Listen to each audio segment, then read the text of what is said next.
And in their own words, Taliban leaders have time and again claimed that the people of Afghanistan themselves wanted the so-called sons of the soil to rule the land. But since their dramatic takeover, the world has witnessed the exact kind of rule that was feared. In an alarming incident, a video doing the rounds on social media purports to show an Afghan woman who says she was brutally whipped by a senior Taliban commander, allegedly for refusing his advances.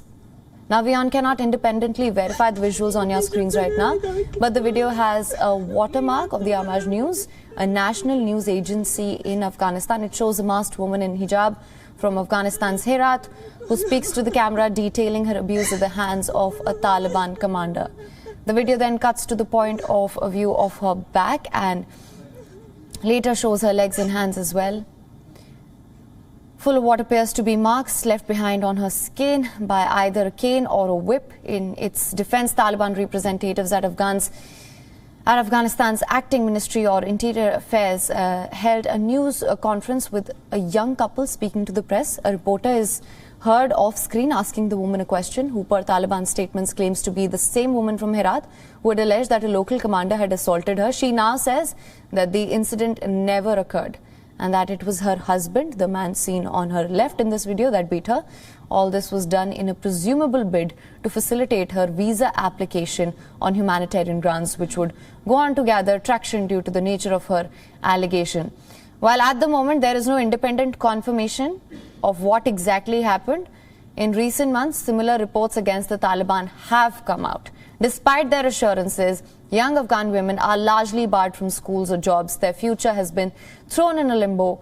Women's rights activists have noted how things are again back to where they started in Afghanistan under the first Taliban regime in the 90s to the early 2000s, when women had to endure a deplorable and relentless onslaught against their right, freedom, even their bodies.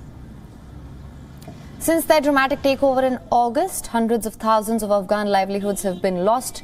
The country's fragile economy has been sent into a tailspin of fledgling democratic standards that have been gutted. Hardline Islamist norms of social conduct have been put in place. Women have been pushed into submission, the rule of law replaced with submission. And while there has been plenty of reporting that covers much of these major setbacks, it is the everyday atrocities under the authoritarian regimes that either do not get to see the light of the day or even a chance at justice.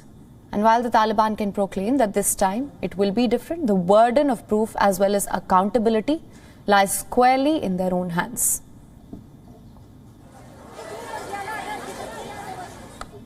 WION is now available in your country. Download the app now. Get all the news on the move.